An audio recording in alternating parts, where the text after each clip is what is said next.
Manalangin.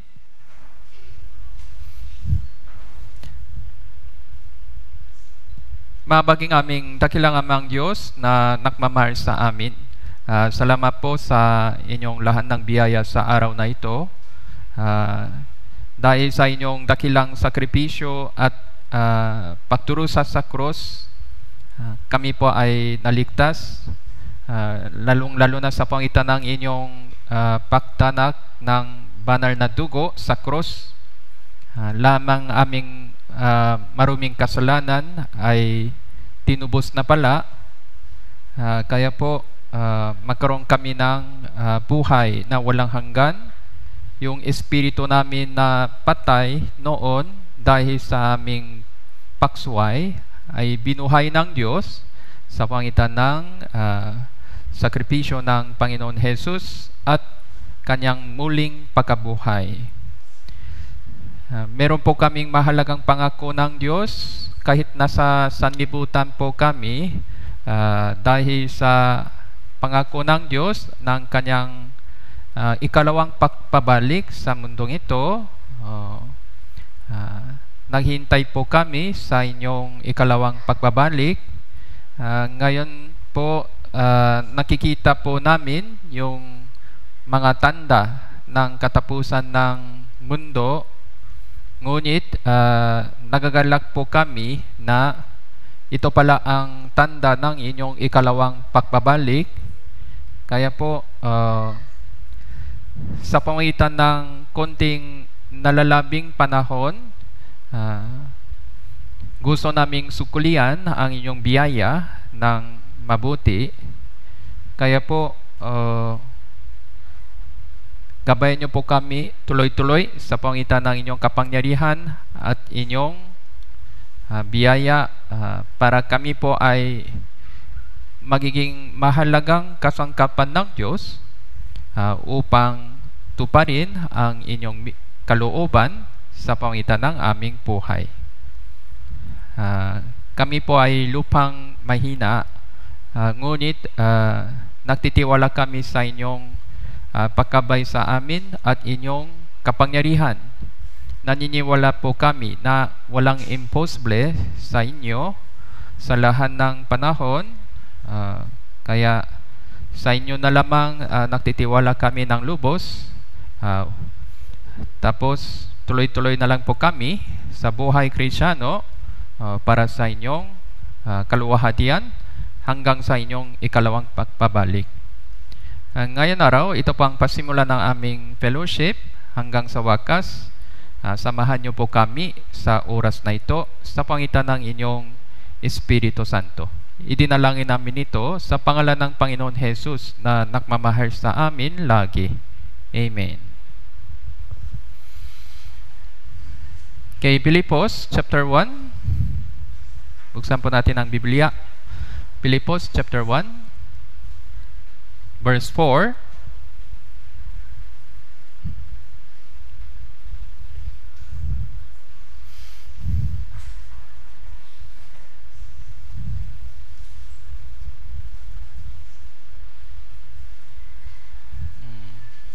Okay.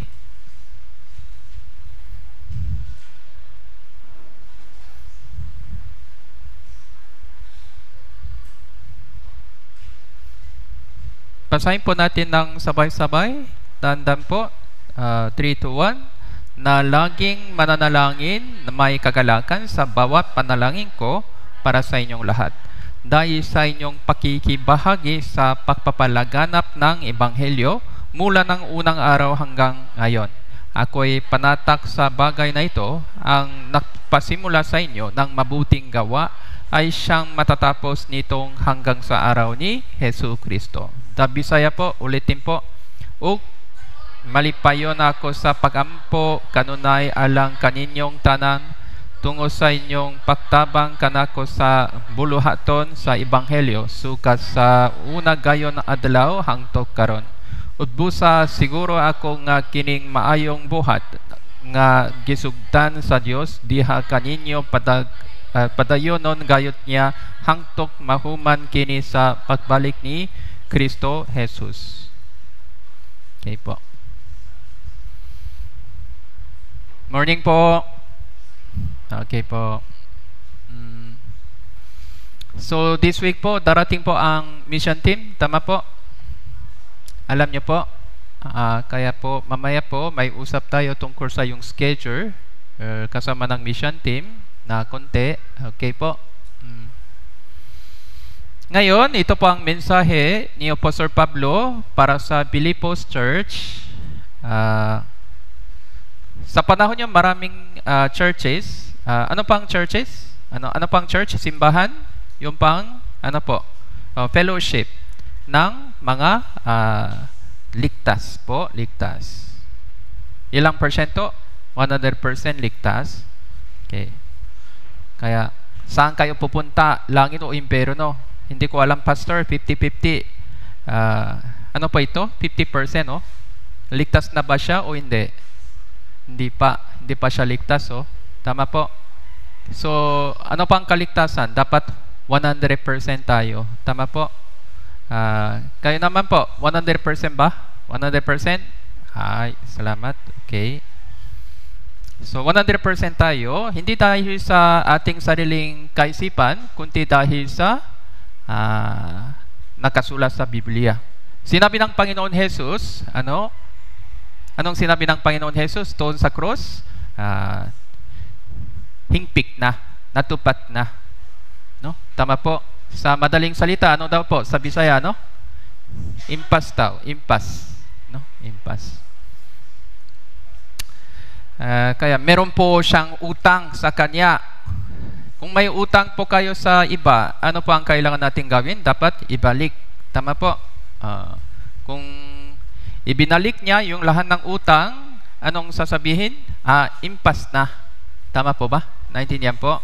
Yung pang sinabi ng Panginoon Jesus, binairan niya po yung lahat ng ating mga kasalanan.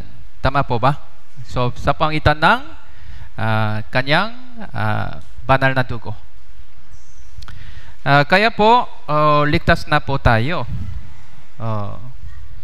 Kaya, sa pangitan ng evangelism ng naunang ligtas, ligtas na po tayo. Kaya ibig sabihin, kung ligtas na po tayo, meron pong naunang ligtas. Tama po ba? Yung naunang ligtas naman, meron pong mga nag-invite sa kanya. Kaya meron pong mas maunang ligtas. Tama po ba? Kung ganon, so yun pa ang nagiging isang grupo. Ano po yun? Yung pang iglesia. Kaya po, kung ligtas na po tayo, ibig sabihin meron pong iglesia. So gaya na natin, no? So kaya po mahalaga po ang iglesia dahil ito ang ginagamit ng Diyos para iligtas ang ibang kaluluwa. So yung Cebu Church naman po ay itinayo ng Diyos upang iligtas ang mga kaluluwa dito po sa Central Visaya Rizon. Tapos kasama ng ibang Visaya Rizon, lahat. Kasi yung Cebu Church, ito po ang sentro ng Visaya Rizon. Kaya maraming kaluluwa ay naligtas, tuloy-tuloy po. Kaya yung pasimula naman, ilan po kayo? Alam niyo po ba kung pasimula ng Cebu Church, ilan po kayo? Hindi ko alam, no? Dati, nakita ko, mga 3-4 lang yan. 3-4-5. Tapos, unti-unti, lumago. Naging 10, naging 20. Nang dumating ako dito, mga 30. Tapos ngayon, mga 100. Tapos yung malapit sa 200 tayo, 300. So buong Cebu, Central Visaya ay naging 1,000 po tayo. So ito po ay paklagong spiritual. Sabi dito, pagpapalaganap ng ebanghelyo dahil sa inyong pakikibahagi. Sa English naman po, fellowship. Fellowship. Kaya po, ngayon topic naman po tungkol sa kahalagan ng fellowship para sa atin. Kaya meron pong isang bagong silang sanggol. Kung ganon, ano pang importante sa kanya? yung family niya po ay importante. Paminsan, iniwan niya yung bagong silang sanggol sa kalsada, no? Sa buntog. So isang senior pastor namin sa Korea, nang lumabas siya sa church, nakita niya yung mga malit na yung box, tapos parang may ingay, kaya nang binuksan niya, nandun pala yung baby. Iniwan ng isang tao ang anak niya siguro sa harapan ng pintuan ng church. Kaya walang magagawa, kinuha niya po ito. Ngayon lumaki na po siya, mag-asawa din po siya, no? Siya po ang kanyang parang anak na inampunan, no? So meron pong ganitong kaso, So kawa naman. Kung ligtas na po tayo, dapat hindi po ito nangyari sa atin, no? Kung ligtas na po tayo, see you in heaven, bye-bye na. See you in heaven, bye-bye, salamat. Ganon po ba? Hindi. Kung ligtas na po tayo, sama-sama tayo sa pagtitipon, no? Pakikisama, fellowship, kasama ng mga kapatiran. Kaya dito sa Pilipinas, meron pong magandang kaugalian. Family reunion. Kaya lahat ng mga kamag-anak, sabay-sabay. Bakit po kailangan yun? Kasi mahalaga po yung pagtitipon ng mga kapatiran. Tama po? Nandoon po yung pag-ibig. Tama po ba? Pero ito po, physical lang. Physical. So yung pakisama, yung pakibahagi dito, yung fellowship, ay hindi naman physical, kundi pati yung spiritual. Kaya po, so English naman po, always in every prayer of mine, making requests for you, or with joy for your fellowship in the gospel from the first day until now. Your fellowship, for your fellowship, para sa inyong fellowship, manalangin daw po si Apostle Pablo. Yung fellowship, saan po? In the gospel. Mula saan? Mula ng araw? Ng unang araw. Hanggang ngayon. Okay. Yung fellowship natin, meron pong dalawang katangingan. Yung fellowship, ano pang nilalaman ng ating fellowship? Tungkol sa gospel. Gospel. Ano pang gospel? Kaligtasan po. Mensahe para sa ating kaligtasan. Kaya ligtas na ba kayo? Ligtas na ako. Itaas ng kamay. Luwas na. Itaas ng kamay. Salamat po.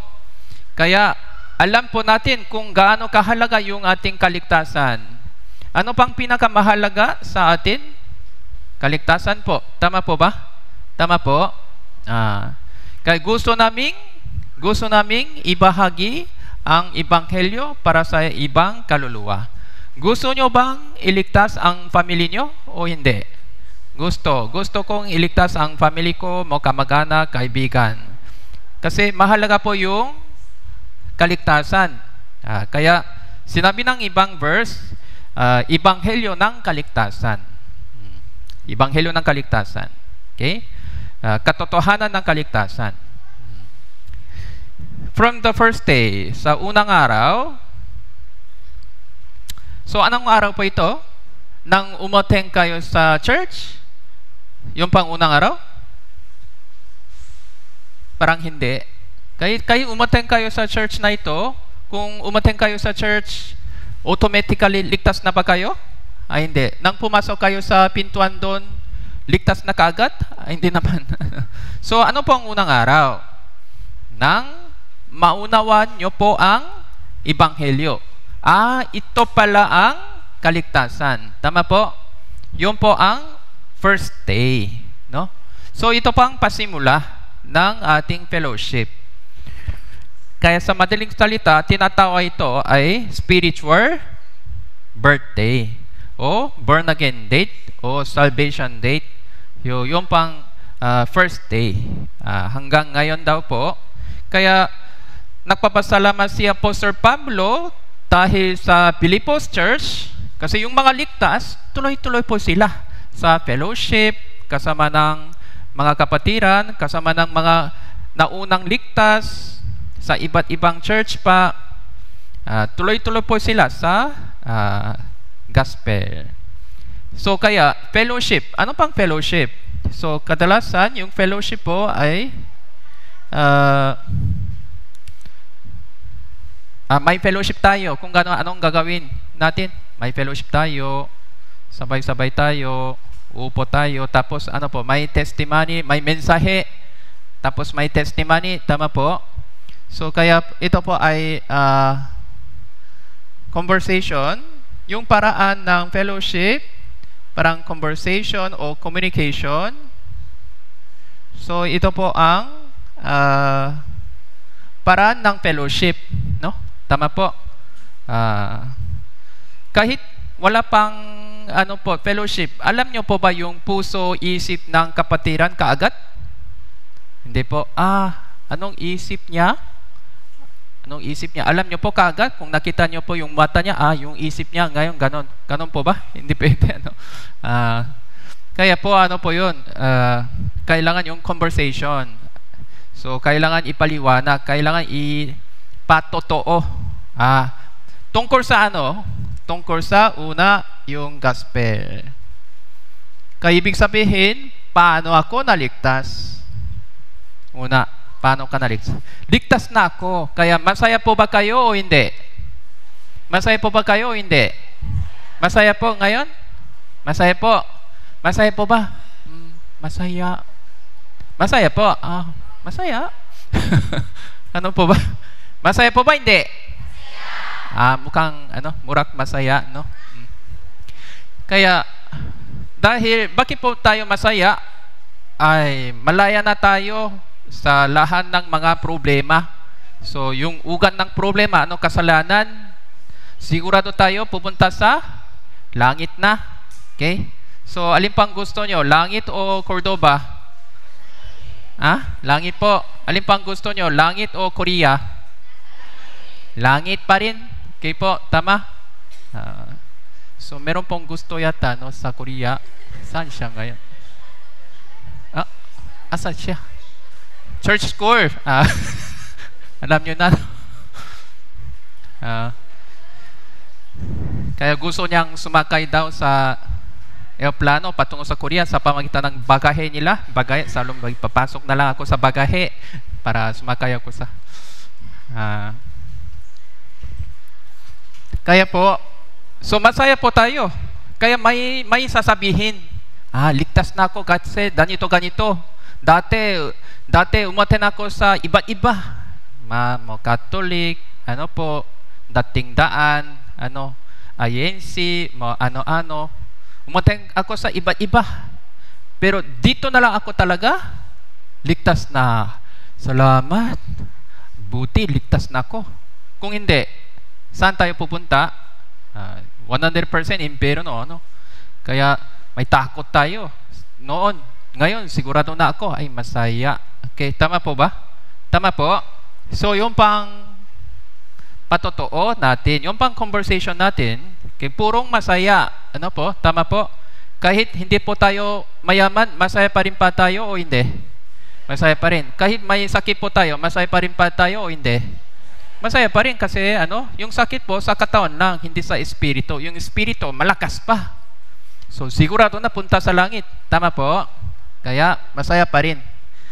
Kaya po meron po tayong conversation, communication, mga testimony po. Tapos para sa gospel. So kaya dahil sa gospel, tapos para sa gospel, kung ligtas na po tayo, gusto naming ibahagi ng yung good news para sa ibang tao din. Tama po? Yung invitees natin, yung imbitahan nyo po, matigas po ba yung puso nila, ulo nila, o malambot? Matigas po ba o malambot yung puso nila? Matigas po. Matigas? Matigas po, matigas. Kahit kanon, tuloy-tuloy pa. Bakit tuloy-tuloy pa kayo sa evangelism? Matigas naman ang puso nila. Kasi mahalaga po yung gospel. Tama po. Tapos mahalaga po yung kanilang kaligtasan, kanilang kaluluwa. Tama po ba? Kaya tuloy-tuloy pa rin tayo. Subukan pa. 1, 2, 3. Subukan pa ulit. Subukan. Kaya ulitin. Subukan. Kasi mahalaga naman yung kaligtasan.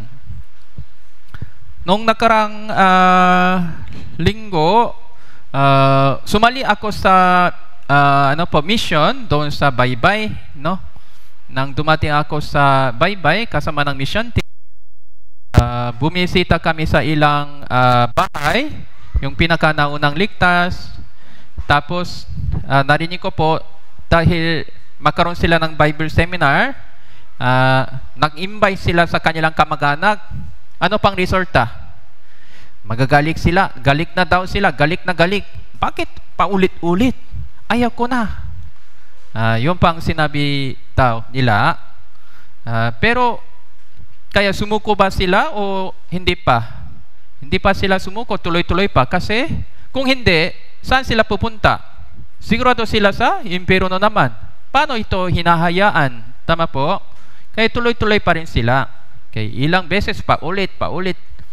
Kaya bilang resulta ito, sa totoo lang, meron pong 2 kamag-anak niya na naligtas. Yung kapatid niya, isa sa kapatid ng sister, tapos isa naman, parang ganun po. Yung 2 po silang naligtas. Dati, 0. Ang tigas. Pero ngayon, 2 pa sila ligtas. Parang sa tingin ko, may tako sila sa evangelism. Bakit ulit-ulit? Wag. Parang ganon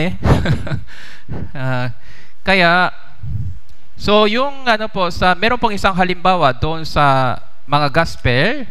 So meron pong demon possessed. Dumating na po si Jesus sa kanila. Yung demon possessed, hindi kaya niyang control yung kanyang sarili kasi yung demonyo ay nakokontrol sa kanya. Kaya nang dumating si Jesus, anong reaction niya? Magkaroon siya ng takot, nagagalit siya, no? Tama po. Bakit nandito po kayo, Jesus? Parang ganon. Kaya, yung espiritu niya sa tabi, gusto niyang maligtas. Yung espiritu niya naman nalulungkod dahil ka demonyo. Gusto niyang maligtas, pero walang magagawa kasi mas malakas ang demonyo. Kaya yung reaction niya, reaction ng demonyo, hindi reaction ng yung kaluluwa. Tama po ba? Kaya yung reaction niya, hindi maganda. Tama po? Pero sa bandang huli, sa pangitan ng kapangyarihan ni Jesus, nang lumabas na ang demonyo, kung bumalik na yung espiritu, anong nangyari? Naging mabait na. Bumay siya kaagad. Salamat po Panginoon Jesus, dahil sa inyo ligtas na ako. Tama po? Kanina naman, ang tigas. Tama po? Pero ngayon naman, nagbago na siya. Kaya, anito po ang totoong espiritu niya? Hindi po ito yung kaluluwa. Ito po ay totoong espiritu niya. Tama po? Kaya matigas po ang puso nila dahil sila pa ay nasa ilalim ng kapangyarihan ng masamang espiritu. Tama po ba? May influence ng masamang espiritu sa kanilang isip, puso, kasi hindi pa sila ligtas. Pero nang pinagalingan ni Jesus ang demon possessed, nagbago sila kaagad, no? Tama po? Naintindihan po? Kaya tayo din po ay isang matigas. Tama po ba? Tama po? So lahat tayo ay makasalanan dati.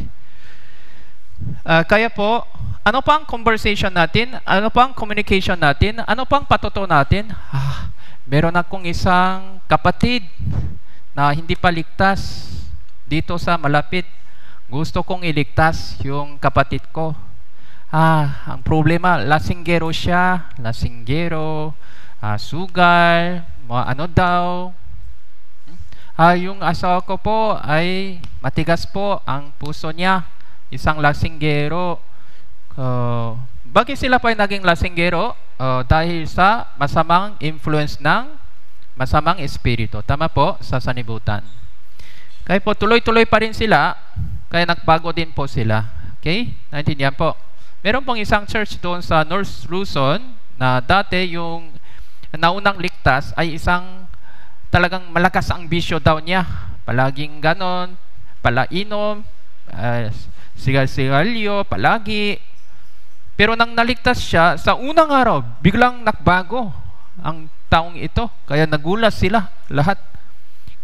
Kasi alam ng lahat ng tao, siya pa isang may bisyo na malakas. Pero bigla siyang nagbago, unti-unti wala na. Itepende sa kaso naman po. Itepende sa kaso. Minsan mga medyo mabagal sa buhay Kristyano, meron pong mga lumago talaga ng kaagat na medyo mabilis. Nagbago siya talaga. Palaging binabasa niya yung Bible daw. Sabi niya, kung dumati na ang tukso para sa alak, para sa sigarilyo, binuksan daw niya kaagad yung Bible. Parang ganon daw. Kaya nawala na ba yung vision niya. Kaya dati matigas ito. Pinaka mahirap na po ito. Pero walang imposible sa Panginoon. Tama po? Kaya ano po ang ating fellowship? Ligtas na ako dahil ganito-ganito. Dati ako ganito-ganito, pero mabuti, ligtas na ako, salamat sa Panginoon. Ay, ganun po ba? Congratulations. Okay? Tama po. Tapos, gusto kong i-evangelize, iligtas yung mga minamahal ko. Ang problema, yung problema ay, matigas ang puso niya, malakas ang bisyo mo, ano-ano. So, kaya, prayer request. Sige po, kapatid, walang imposible sa Panginoon. Manalangin tayo sa Panginoon, sabay-sabay po. Okay, pag-pray po natin. Walang imposible sa Diyos. Ito din po ay isang fellowship. Tama po, na mahalaga. Tama po. So, hanggang sa kanyang pagdating. Kaya, kailangan po yung trabaho, kailangan po yung aral. Tama po. Para sa po? Para sa Ebanghelyo. Tama po? Para sa Ebanghelyo. So, nagbago na ang ating purpose ng buhay. Naintindihan po? Naintindihan po? Kaya, bakit kailangan po yung trabaho? Para sa evangelism. No? Iba na po yung purpose natin. Tama po? So, kaya, ito po ang ating fellowship. Kaya masaya po si Apostle Pablo dahil ganito po ang fellowship ng membro sa Filipos Church. Kaya paano naman inyong fellowship? Una, manatili kayo sa fellowship. Kung may cell group, puro fellowship, or together fellowship, sabay-sabay ba kayo? Kung pakikinig ng salita ng Diyos lang ay hindi po sapat, okay? Siyempre, yung pakikinig ng salita ng Diyos ay importante. Kaya po, 1, 2, 3. Okay. Okay, mga gawa, chapter 2. Mga gawa po, chapter 2.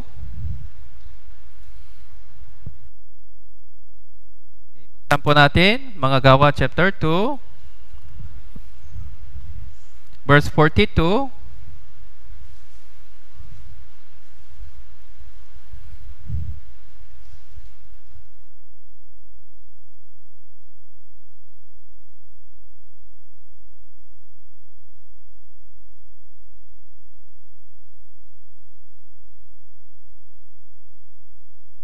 Mga gawa, chapter 41 muna. 41. Okay. Kaya mga tumatanggap ng kanyang salita ay binautismuhan, nadagdag ng araw na yon ang may 3,000 kaluluwa. So ito pang nangyari, kaya nang alam ko dito, sa araw ng Pentecoste, 3,000 tao ay naligtas sa pamagitan ng salita ng Diyos. Tapos, bilang disorta ito, sila po ang lahat ay binautismuhan. Kaya dito po sa Pilipinas, meron pong isang tradisyon, binyag. Tama po ba? Binyag para sa kanino po 'yon? Mga maliit na bata, Binyag. Pero yung bata po na maliit, naunawan niyo po ba ang salita ng Diyos? Ay hindi pa po, Tama po. Kaya yung binyag po, hindi po ito galing sa Biblia, Parang tradition lang po ito. Okay? Naintindihan po. So dati po, kunwari, kung ilan po sa inyo, umattend kayo sa ibang church, tapos doon po kayo mabautismuhan, pero sa panahon yun, hindi pa ako totally nakaunawa ng kaligtasan. Kung ganon, syempre, sa mata ng Diyos, yung baptism na dati na nakuha nyo po ay walang silbi.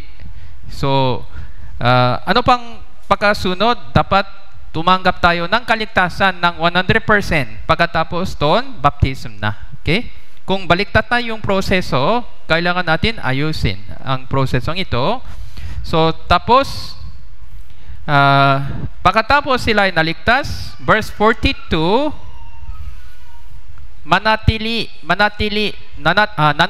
sila sa turo ng mga apostol and pagsasama-sama sa pagputor-putor ng tinapay sa pananalangin. They continue steadfastly in the apostles' doctrine and fellowship. Okay. Maniton silang mipadayon sa pagpamati sa mga gitudlo sa mga apostoles and mga pagpakik sandurot uban kanila. Fellowship po, fellowship. Tsaka doctrine, mga lesson. So, ligtas na po tayo. Tapos, kung ligtas na po, meron pong mensahe din po para tayo po ay lumago spiritual. Dahil kung ligtas na po tayo, kung ligtas na po tayo spiritually, sanggol,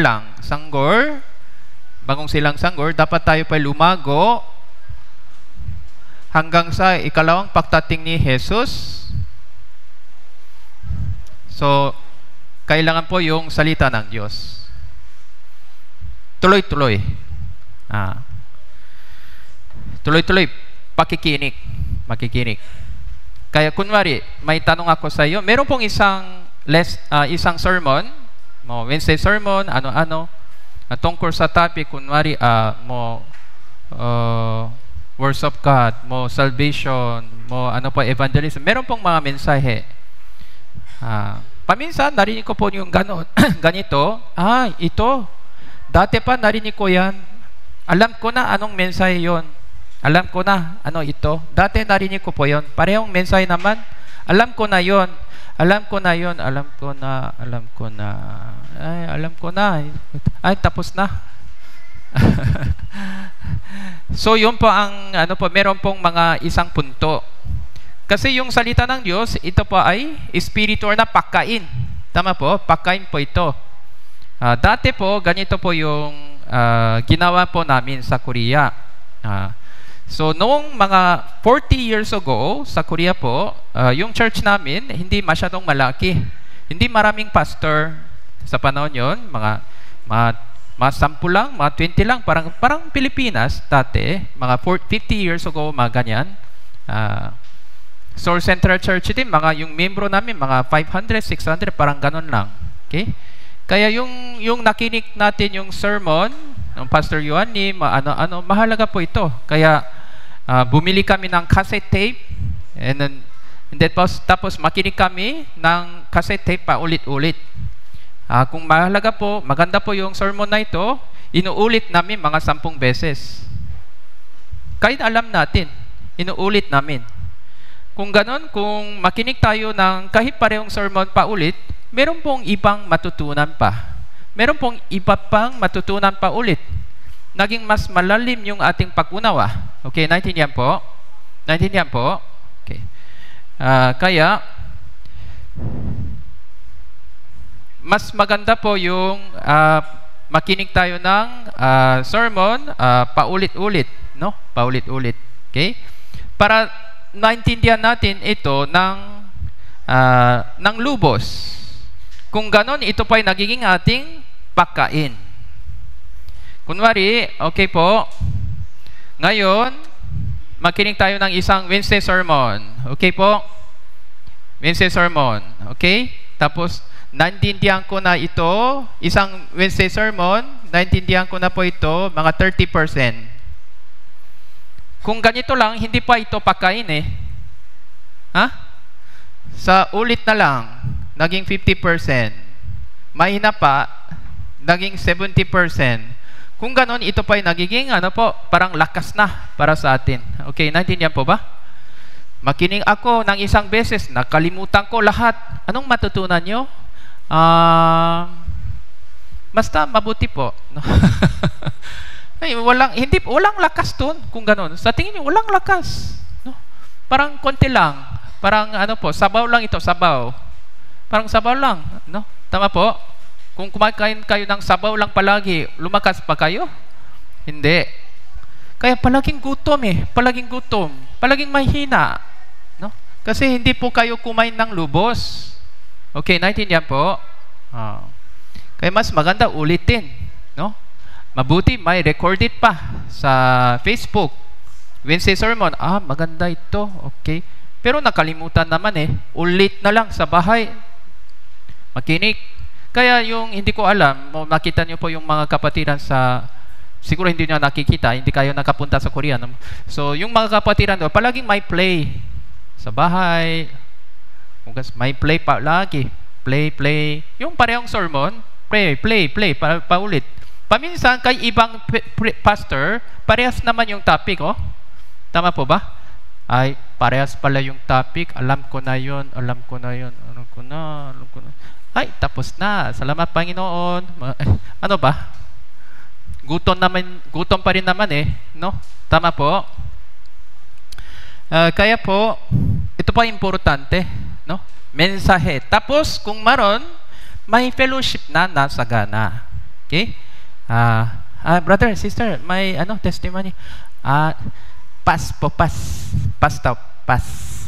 Ano po? Ako pastor, hindi hindi pastor, pass. Next time daw. Kasi ganito lang yan. Kung ganito lang, mahina po yun.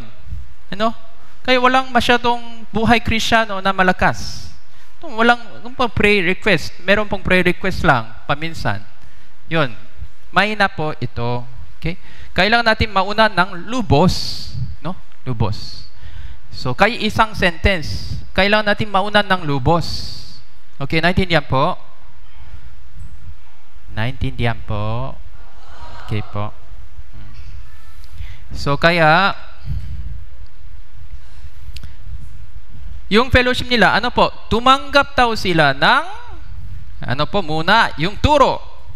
Tapos, may fellowship. Kaya, yung fellowship natin, mahalaga po yung fellowship natin para sa ating espiritu. Kaya masaya po si Apostle Pablo kasi lumago ang Filipos Church dahil tuloy-tuloy sila sa Lafa Fellowship ayon sa pangako ng Diyos. Kaya ito po, fellowship po yun. Para sa fellowship, ilang tao ang kailangan? Kung mag-isa lang kayo, may fellowship na kayo? Mag-isa lang ako, may fellowship na? Wala. So, 2, 3, 2 plus, mas maganda 3 plus, mas maganda mas marami. Ano po? Tama? Ngayon may puro fellowship tayo, medyo small group, kaya paminsan nalulungkot ako kasi konti lang po. Sana sabay-sabay marami kayo, pero yung dahil sa schedule ng mga kapatiran, walang magagawa kasi may trabaho sa gabi daw, may trabaho sa umaga mo. May iba-iba naman yung schedule. Kaya yun ang second option. Pero mas maganda po yung, kaya Lord's Day ay mas importante dito po sa kapatiran sa Cebu kasi ito pang pinakamalaking fellowship. Okay po, naintindihan po? Naintindihan po? Naintindihan po mga babies room, mga nasa babies room? Okay, marinig po ba ako? Okay. Kaya fellowship po ay importante. Yung fellowship, kaya kahit hindi ko kilala yun, no? Wala akong kilala dito sa Cebu. Ngayon medyo kilala na konti. Dati hindi ko kilala lahat. Pero pwede pa rin yung fellowship. Bakit po? Ligtas na ako eh. Ligtas din po kayo. Para sa fellowship, para sa evangelism. Parehas po yung isip puso. Tama po ba? Kaya kaagad, pwede tayong magkaroon ng fellowship. Kaya sa Batangas, New Year Retreat, doon sa Batangas, lahat hindi kilala. Pero masaya pa rin tayo lahat kasi parehas naman yung isip eh. Parehas naman yung kaligtasan na natanggap. Kaya kaagad naging isa na po tayo. Okay? Tama po? Kaya sobrang saya. Tapos walang kasalanan doon. Sino ang umattend sa fellowship dahil para sa inom? Wala naman. No? Tama po? Kaya masaya po dahil sa kaligtasan. Masaya din po dahil walang kasalanan, walang tukso sa loob ng fellowship. Tama po? Kaya 3, 4, 5, 10. Kaya pero paminsan po ganito po, ito po ay kaya paminsan meron pong ganitong kapatiran na hindi sanay sa maraming tao. Dati yung isang mission team nang nasa Quezon City Church po ako, nang dumating sila, may isang bagong ligtas doon sa Korea. Tapos sabi niya, hindi ako sanay daw sa ganitong bagay. Palaging ako mag-isa lang ako. Sanay sa ako sa mag-isa lang. Okay, naintindihan po? Meron pong ganitong kapatiran din. Hindi sila kabisado sa harapan ng maraming tao. Basta huwag kayong matakot, hindi namin ibibigay ng chance para sa inyo ng kaagad kahit bago pa kayo. Oy, bagong ligtas. Salamat po. May testimony kayo. Mag-testimony kayo sa harapan. Wala pong ganyan. Siyempre, baguhan naman po kayo. Kaya huwag kayong matakot na masyado. Meron pong ganitong style din, dati mo, pero ngayon hindi naman ganon. Pero kahit hindi sila makapagbigay ng testimony pa, parang hindi pa sila sanay sa kasama ng maraming tao na hindi kilala. Tama po? Mag-focus tayo sa Ebanghelyo, kaligtasan. Kaya dito po tayo, hindi para sa iba, kundi para sa Ebanghelyo lamang. Tama po? Tapos, pangalawa naman, wala na iba. Naging sanay po tayo sa kasama ng iba. Kasi yun po ang isa pang buhay Kristiyano. Tapos pangalawa naman, yung fellowship natin hindi kasama ng tao, kundi kasama ng Diyos. Kaya po Unang Korinto chapter 1,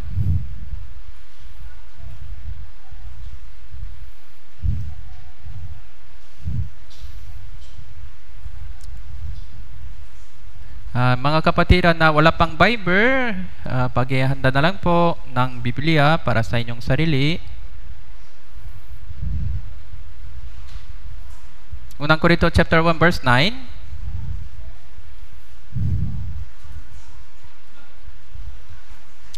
Ano ba? Unang Korinto chapter 1 verse 9.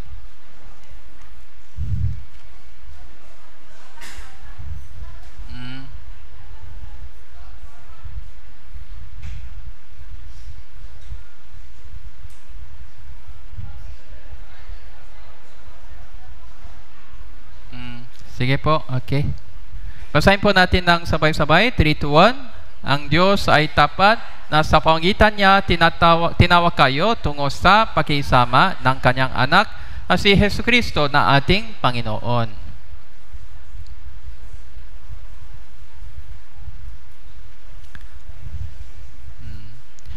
Sabi dito, tinawag kayo tungo sa pakisama. kasama ng ano po, kanyang anak, si Jesus Kristo na ating Panginoon Jesus. You were called into the fellowship of His Son, Jesus Christ our Lord. Fellowship of His Son.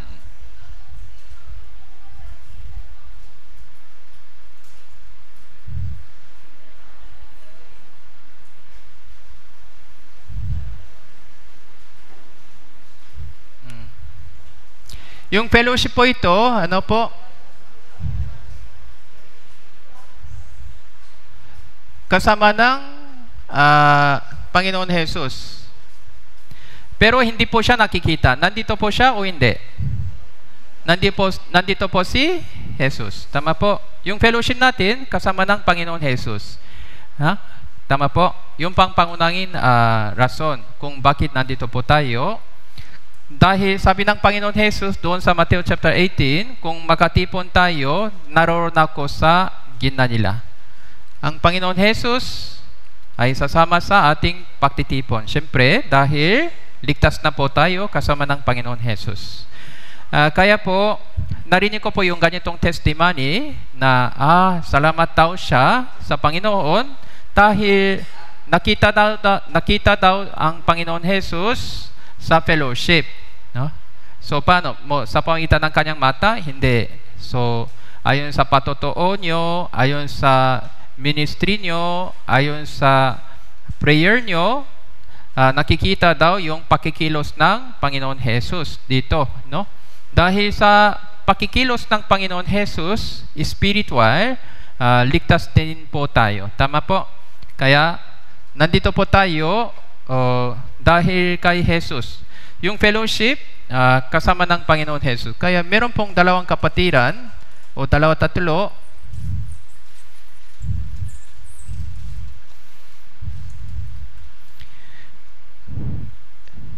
Meron pong fellowship pero magkamundong fellowship, worldly fellowship. Ano po yun? Mga fellowship sa pagitan ng mga tao lang.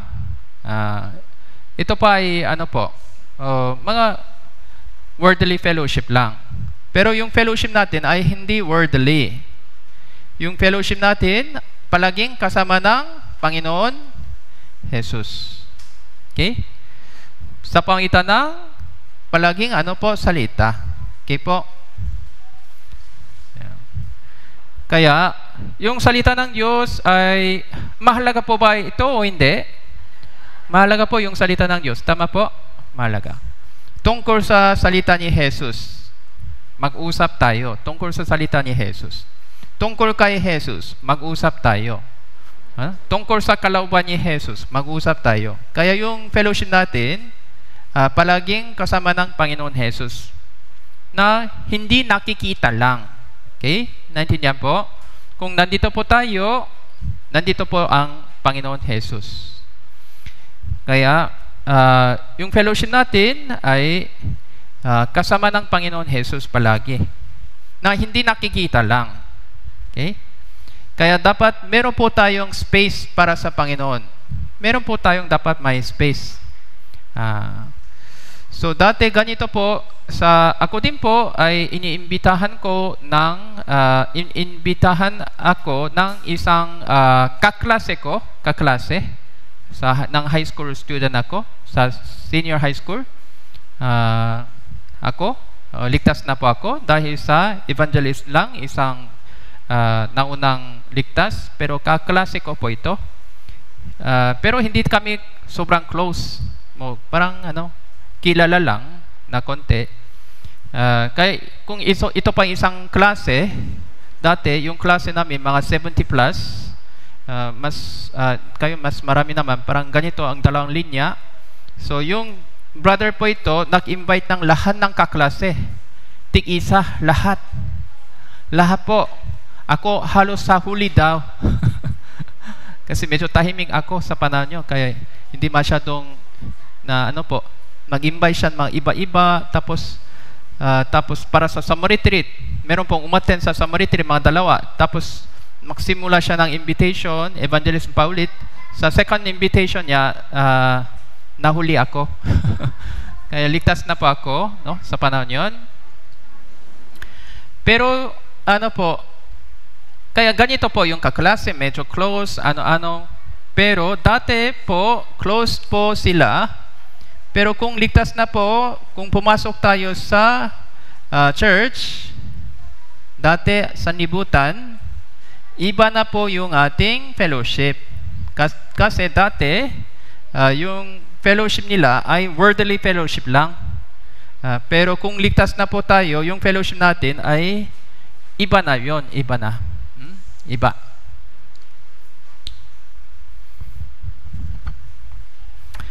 Kaya po,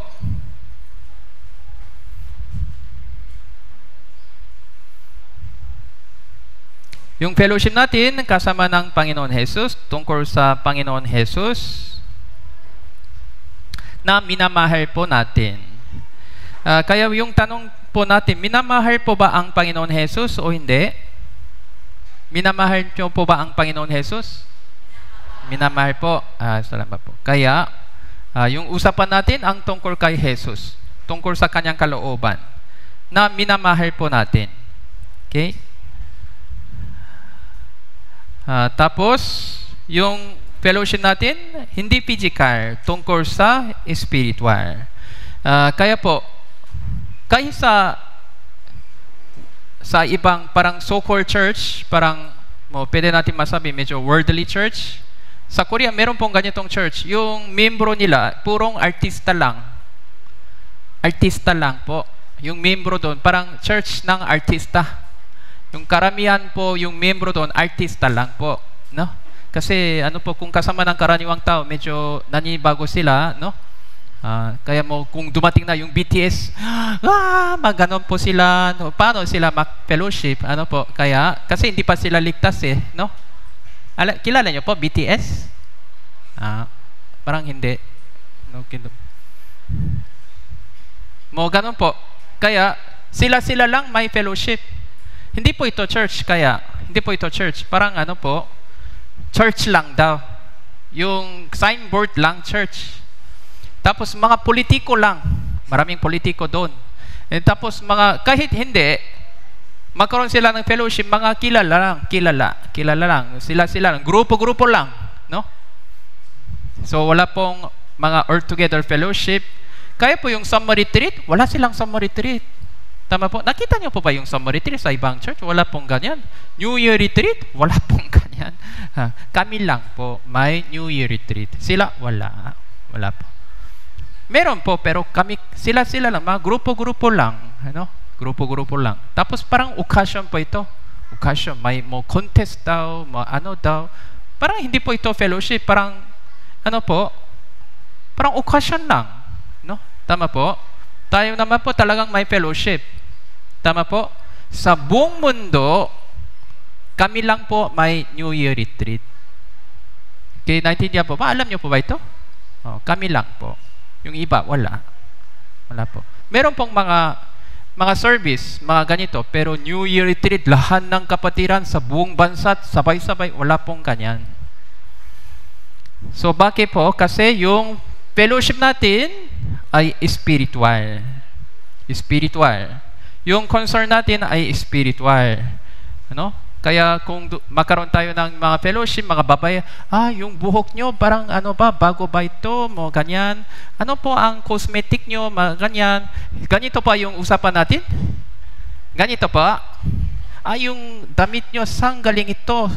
Saan yan? Saan po yung ukay-ukay mo? Ganon? Ganon po ba yung usapan ninyo? Hindi naman. Okay po. Tama po. Tungkol sa doon, mura yung inuman doon, mura. Ganito po ba? Hindi naman. Ano po? Kaya ano po? Ano pang usapan natin? Tungkol sa Panginoon. Tama po ba? Dahil tungkol sa kaligtasan na natanggap natin, iisa. Yung pang usapan. Tama po? Tama po ba? Kaya maaari tayong, kahit iba-iba ang karakter, so walang problema sa fellowship. Kung hindi po tayo worldly fellowship. Kung pumasok tayo sa worldly fellowship, naging iba na po tayo. Siyempre, ano? Naging iba na. So, pero walang halaga sa ganitong fellowship. Ang ganda yung buhok nyo. Ano ba? Parang gano'n po. Saan galing yung salamin nyo? Ganun po ba? Yung fellowship natin, hindi naman ganun, no? Kaya kahit lahat pangit, okay pa rin. Tama po. Hindi okay, pastor. Okay pa rin sa akin, no? Okay po. Kaya po, kasi walang problema sa fellowship. Kaya tama lang po lahat. Tama lang. Para sa evangelism, tama lang.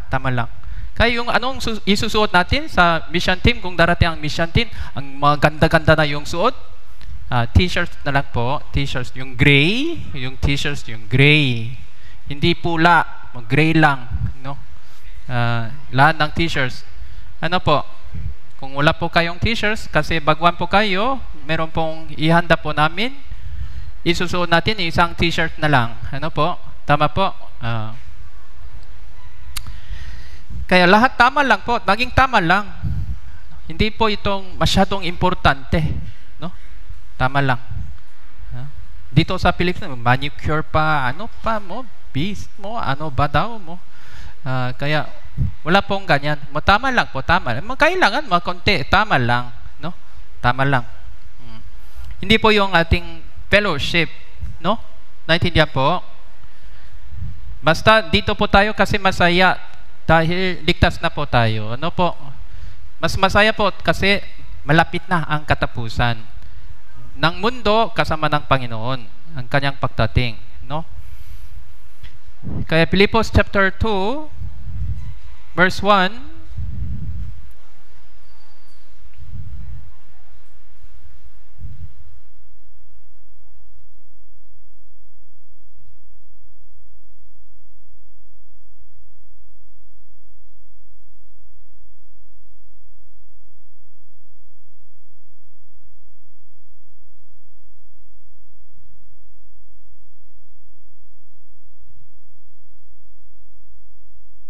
kaya nga kung mayroon anumang kasiglahan kay Kristo, kung mayroon anumang kaaliwan ng pag-ibig, basahin po natin ng sabay-sabay 3-1. Kaya nga kung mayroon anumang kasiglahan kay Kristo, kung mayroon anumang kaaliwan ng pag-ibig, kung mayroon anumang pakisama ng Espiritu, kung mayroon anumang pakagiliwi at habag. So ito pang fellowship, no? Pakisama ng Espiritu, kaaliwan ng pag-ibig, okay? Pakagiliwi o at habag, okay? Mercy, affection, spirit, love, spiritual, okay? Physically, iba-iba po yung ating background, no? Tama po? So, iba-iba ang trabaho, tama po? Pero temporary lang ito. Nasa sanibutan pa tayo, iba-iba po. Ito pang nangyari bago tayo naligtas. Tama po ba? Ano?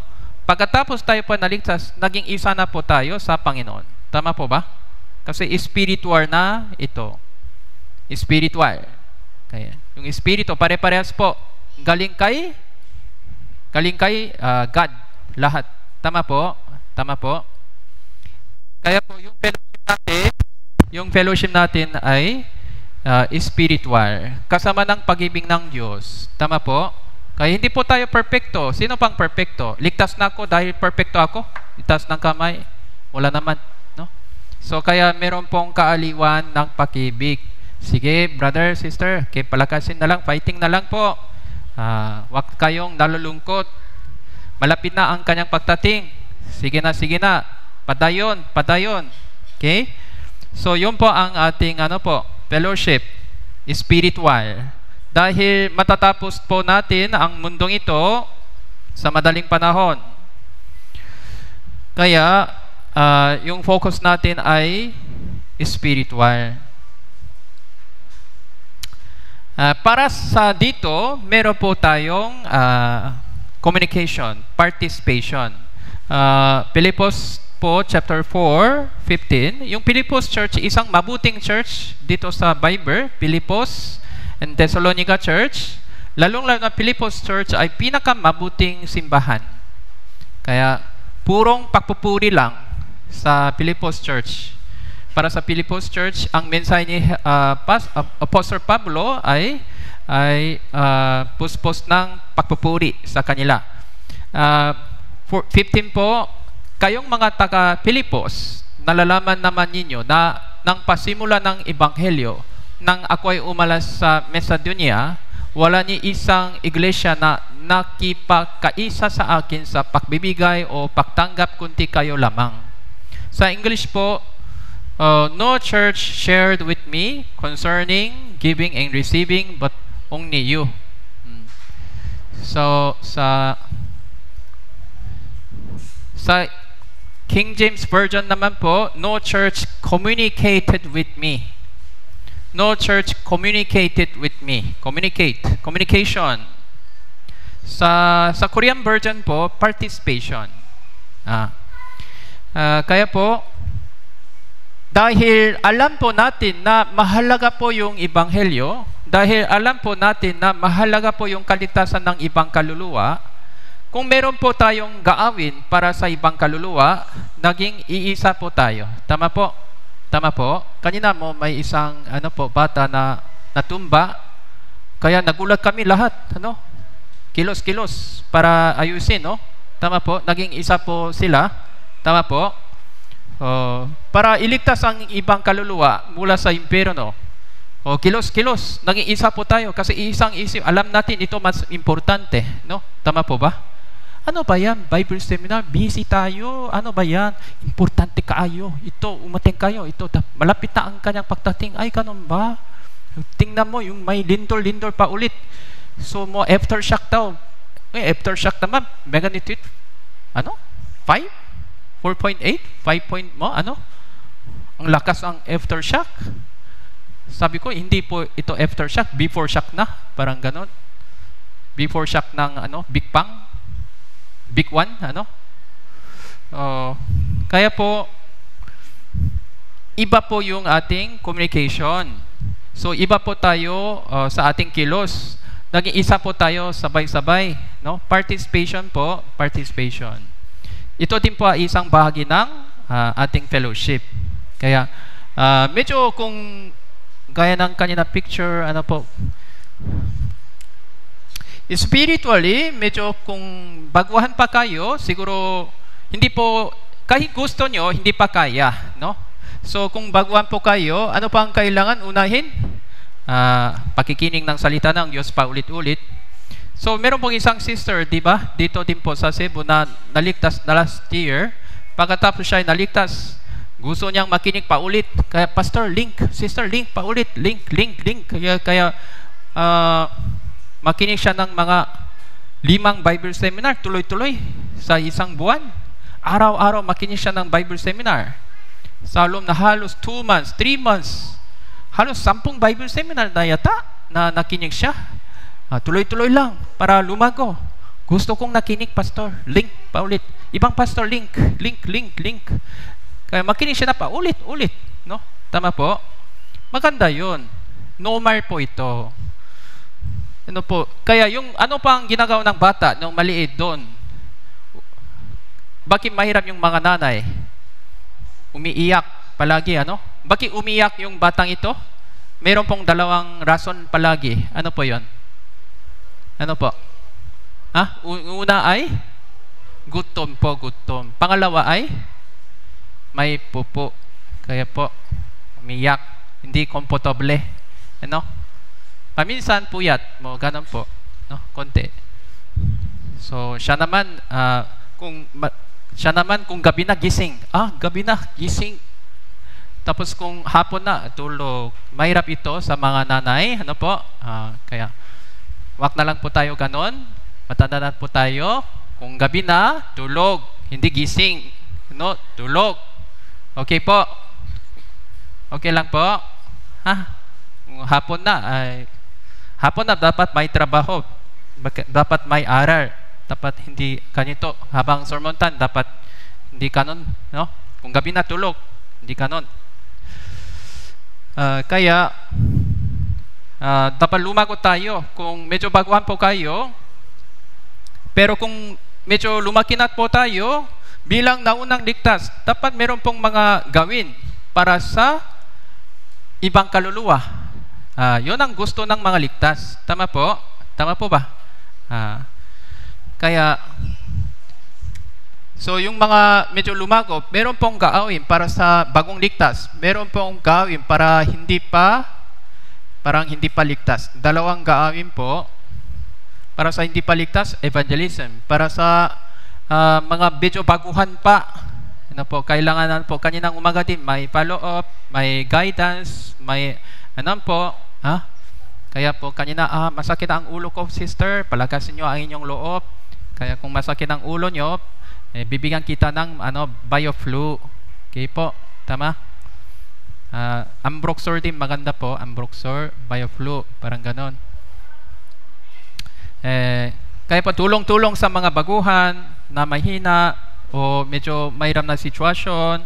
Para ano po yun? Para sa buhay Kristyano, tama po ba? Wala na iba. Tapos yung mga hindi ligtas, kahit matigas ang puso nila, tuloy-tuloy pa, prayer. Kaya yung prayer kasama ng mga kapatiran, sabi ng Biblia, kung dalawa, tatlo, kung dalawa, tatlo ay makasama, sabi ng Panginoon, naroon ako sa gitna ninyo, sabi ng Panginoon. Tapos kung dalawa, tatlo, kung manalangin po sila para sa Panginoon, naririnig ko ang inyong prayer. Kung ang dalawa, tatlo ay manalangin na may pagkakaisa. Okay? Para sa po yung prayer natin, para sa kaligtasan ng iba naman, Tama po. Meron pong mga prayer para sa mga trabaho ko po, job. Panginoon, wala akong trabaho, bigyan mo ako ng trabaho na walang hadlangan sa Kristyanong pamumuhay, Naintindihan po? Yung mga bagong ligtas na kapatiran, kung maghahanap tayo ng trabaho, yung tapos yung mga kabataan na may aral pa. So next year, pagkatapos ng graduation, maghanap kayo ng trabaho. Tama po. Anong klaseng trabaho dapat natin hanapin? Na dapat walang hadlangan sa Lord stay. Tama po. Lord stay. Tapos yung schedule tungkol sa schedule. Tapos kung sobrang layo yung trabaho natin, kunwari mga 1 hour biyahe pa, malayo. Mahirap po kung ganon. Mas maganda kung medyo malapit pa yung pinagtrabaho natin. Kahit hindi masyadong mataas ang sahod, kahit tama lang, basta tutulungan tayo ng Diyos kung unahin natin ang Panginoon. Okay? Tama po? Basta isa pinakapunto ay dapat wala pong hadlangan sa ating buhay Kristiyano. Pastor, wala pong ganyan trabaho na marami. Wala daw yung ganyatong trabaho na marami. Tama po ba? Wala pong ganitong trabaho na walang hadlangan sa palaging may duty, Lord stay, palaging may overtime, yung palaging malayo, ganito daw. Tama po, meron pong yung karamihan sa mga trabaho ay ganito. Paminsan may talagang duty, pasok sa linggo, palaging Pero meron din pong trabaho na walang hadlangan. Meron din, pero hindi siguro marami lang. Pero meron po, Meron po yung mga kabataan. Okay po. Meron po 'yon. Para kanino po ito? Para sa anak ng Diyos. Kaya para sa anak ng Diyos, hindi kailangan maraming trabaho kasi yung anak ng Diyos konti lang. Okay po? Hanapin na lang ito na may prayer, na may pananampalataya. Okay? Natural lang po ito na konti lang po yung trabaho na walang hadlangan sa buhay Kristiyano kasi ito pang sanlibutan na puspos ng kasalanan. Yung hinahanap nila, purong pera lang. Kaya, syempre, yung trabaho na walang hadlangan sa buhay Kristiyano, hindi po marami. Natural lang po yun. Tama po? Pero walang impossible sa Diyos. Tama po ba? Naintindihan po? Tapos, mga negosyo din, mga adjustment na lang po para sa buhay Kristiyano. Okay, naintindihan po? Naintindihan po? Kaya po, yung fellowship natin ay spiritual. Spiritual. Kaya po, wag tayong mahihiya. wala akong pera, hindi ako mag-aral ng mabuti, hindi ako gwapa, hindi ako walang problema doon. No? Tama po. Lahat tayo naman pangit. Tama po ba? Okay po. Kaya walang problema tayo sa fellowship. Malaya na po tayo. Yung nakikita natin ang inyong magandang espiritu na ligtas. Ang gandang-ganda na yung espiritu natin. Tama po ba? Hindi? Tama po? Okay, tama. Tama po. Kaya matanda na yung katawan nyo, ang ganda-ganda naman yung espiritu nyo. Tama po, mga kapatiran? Okay po. So, totoo po ba? Hindi? Totoo po yung sinabi ng Bible. Totoo po ito. Kung darating ang Panginoon Jesus, malalaman niyo kaagad. Kung darating ang Panginoon Jesus, nagpabago tayo. Bibigyan tayo ng bagong katawan. Ano po ito? Rapture. Kung nasa rapture tayo, malalaman natin kaagad no? Naintindihan po? Iba na pala tayo. Ganito pala yung kaligtasan. Iba na pala talaga. Nalalaman natin kaagad Tama po? So kaya paminsan sinabi ko sa mga ilang kapatiran, kung darating ang Panginoon Jesus, sino pang naging pinakamayaman sa purok na ito? Kayo po ang naging pinakamayaman. Tama po ba? Naintindihan po ba? Totoo po ba? Hindi. Totoo yan. Totoo. Kasi anak tayo ng Diyos. So yung pang biyaya ng Diyos. Okay, naintindihan po? Kaya po, masaya po tayo sa fellowship. Ito pa ang ating fellowship.